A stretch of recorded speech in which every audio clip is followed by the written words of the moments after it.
आज मैं इजराइल के बारे में बात करने जा रहा हूँ, जो कि सबसे छोटे देशों में से एक है, लेकिन इसकी गिनती सबसे शक्तिशाली देशों में होती है।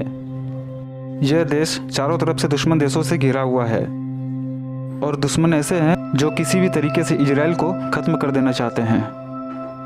यह देश 1948 में दुनिया के नक्शे में आया था। यह देश अपने दुश्मनों के लिए किसी बुरे सपने से कम नहीं है।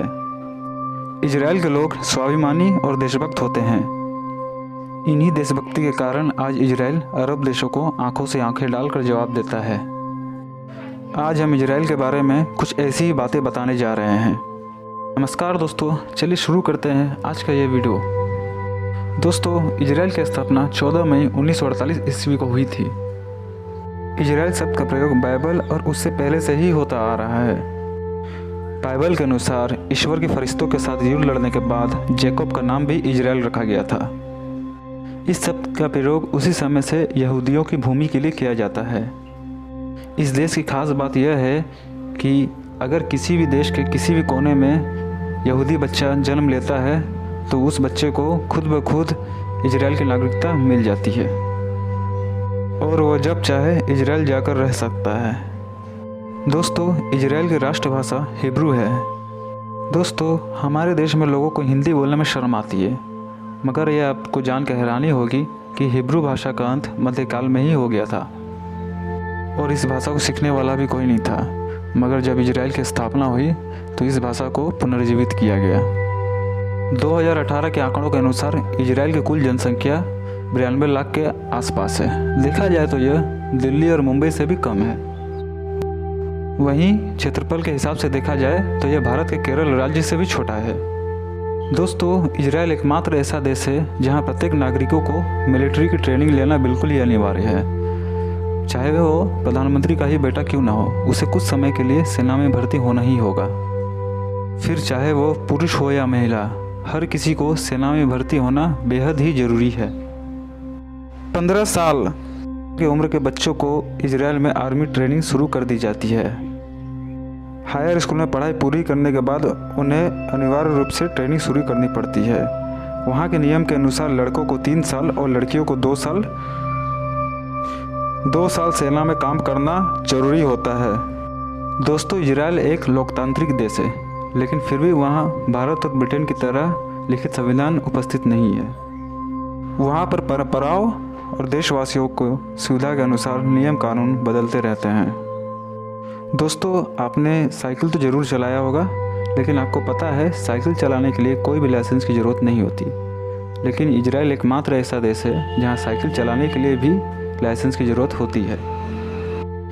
इजराइल उन 9 देशों में से एक है जिनके पास परमाणु हथियार और सैटेलाइट सिस्टम मौजूद है। दोस्तों, इजराइल वायुसेना दुनिया की चौथी और सबसे शक्तिशाली वायुसेना है। इजरायली वायुसेना की ताकत का अंदाज़ा आप इसी बात से लगा सकते हैं दोस्तों, जब 1976 में पैलेस्टीन आतंकवादियों ने 248 पैसेंजर से भरे इजराइल प्लेन को हाईजैक कर युगांडा ले गए थे। तब इजराइल सरकार के आदेश पर ऑपरेशन थंडरबर्ड, जिसे ऑपरेशन इंटेब भी कहा जाता है, चलाया गया था। इस ऑपरेशन में इजरायली वायुसेना अपने देश से 4000 किलोमीटर दूर युगांडा में घुसकर सिर्फ 90 मिनट में अपने सभी नागरिकों को छुड़ा ले गई थी। दोस्तों, यह एकमात्र दुनिया का ऐसा देश है जो पूरी तरह से anti ballistic missile defence system से लैस है, यानी कि इजराइल की तरफ दागी गई कोई भी मिसाइल पहुंचने से पहले ही नष्ट कर दी जाती है। हथियार ही नहीं बल्कि विज्ञान के मामले में भी इजराइल बहुत आगे है। मोटोरोला का अपना पहला मोबाइल फ़ोन इजराइल में ही बना था और माइक्रोसॉफ्ट ने भी अपना पहला पेंटियम चिप इजराइल में ही बनाया था। इतना ही नहीं दोस्तों, पहली वॉइस मेल टेक्नोलॉजी भी इजराइल में ही विकसित की गई थी। महान साइंटिस्ट एल्बर्ट आइंस्टाइन भी यहूदी थे। उन्हें इजराइल के राष्ट्रपति बनने का ऑफ़र भी दिया गया था, लेकिन उन्होंने यह बोल के ऑफ़र को ठुकरा दिया कि वे राजनीति के लिए बिल्कुल नहीं बने हैं। इसके अलावा मशहूर सोशल साइट फेसबुक के संस्थापक मार्क जुकरबर्ग भी यहूदी ही हैं। दोस्तों, अपनी आज़ादी के समय इजराइल एक बंजर ज़मीन का टुकड़ा मात्र था, जहां ना खेती की जा सकती और ना ही पानी का स्रोत था। लेकिन जल्द ही टेक्निक के दम पर इजराइल खाद्यान्न के मामले में आत्मनिर्भर बन गया। आज के डेट में इजराइल अपने ज़रूरत के 93% खाद्य पदार्थ खुद पैदा करता है। इसके समुद्र के पानी को साफ करके पीने और दूसरे कामों में प्रयोग करता है। दोस्तों, इजराइल में सिर्फ 40 बुक स्टोर ही हैं, क्योंकि यहाँ सरकार व्यक्ति को किताबें मुहैया कराती है। इन सब के अलावा इजराइल में छपने वाली हर किताब की एक कॉपी जेविश नेशनल यूनिवर्सिटी के लाइब्रेरी में ज़रूर रखी जाती है। दोस्तों, आज के समय में जब हमारे देश में किताबें बहुत महंगी है और स्कूल में वालों तो बच्चों को, पेरेंट्स को फोर्स करके ज़बरदस्ती किताबें खरीदवाते हैं, ऐसे में हमें इजराइल से सबक लेनी चाहिए, उससे सीख भी लेनी चाहिए। इजराइल का समुद्र तट सिर्फ 273 मीटर लंबा है। इसके बावजूद भी यहाँ 137 ऑफिशियल बीच हैं। इजराइल की खुफिया एजेंसी मोसाद दुनिया की सबसे खतरनाक खुफिया एजेंसी मानी जाती है। मोसाद के बारे में कहा जाता है कि एक बार आप इसकी निगाहों में आ गए तो इसके एजेंट्स आपको पाताल लोक से भी ढूंढ कर निकाल के देंगे। मित्रों, 1972 में जर्मनी के म्यूनिक ओलंपिक गेम्स में फिलिस्तीनी आतंकवादियों ने 12 इजराइल खिलाड़ियों की हत्या कर दी थी। तब तत्कालीन इजराइल प्रधानमंत्री गोल्डा मेयर ने ऑपरेशन ब्लैक सितंबर लॉन्च किया था और मोसाद को खुली छूट देते हुए कहा था कि एक भी आतंकवादी जीवित नहीं बचना चाहिए। अगले 22 सालों में मोसाद के एजेंटों ने उसी आतंकी हमले में शामिल रहे एक आतंकवादियों को चुन चुन कर मारा था। मित्रों, इजराइल की सैन्य ताकत का अंदाज़ा आप सिर्फ इस बात से लगा सकते हैं कि जून 1967 में जॉर्डन, सीरिया, इराक सहित आधा दर्जन मुस्लिम देशों ने एक साथ इजराइल पर हमला कर दिया था। तो इसने पलटवार करते हुए मात्र 6 दिनों में सभी को बुरी तरीके से हराया था। उस हार को अरब देश आज तक नहीं भुला पाया है।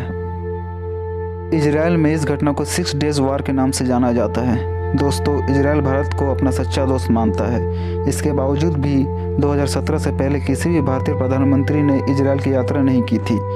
इसके पीछे शायद उन सभी प्रधानमंत्रियों के खास वोट बैंक के नाराज़ हो जाने का डर रहा होगा। लेकिन 2017 में भारतीय प्रधानमंत्री नरेंद्र मोदी जी ने पहली बार इजराइल का यात्रा किया था। उनके इस दौरे ने भारत और इजराइल के बीच रिश्तों को और भी मजबूती प्रदान की। मित्रों, 2014 से पहले जब हमारे देश में आतंकवादी हमला होता था तब उसकी कड़ी निंदा की जाती थी और फिर डोजियर पर डोजियर सौंपे जाते थे, जबकि 1948 से ही इजराइल का एक ही मूल मंत्र रहा है, अगर किसी ने हमारे देश में एक भी नागरिक को मारा तो हम उसके देश में घुसकर उसके 1000 नागरिक को मारेंगे। ऑपरेशन ब्लैक सितंबर के बाद इजराइल ने यह कर साबित भी कर दिया है। आज आप सभी देख ही रहे हैं इजराइल कहाँ और भारत कहाँ। भारत का सिस्टम पूरी तरह से ख़राब हो चुका है दोस्तों।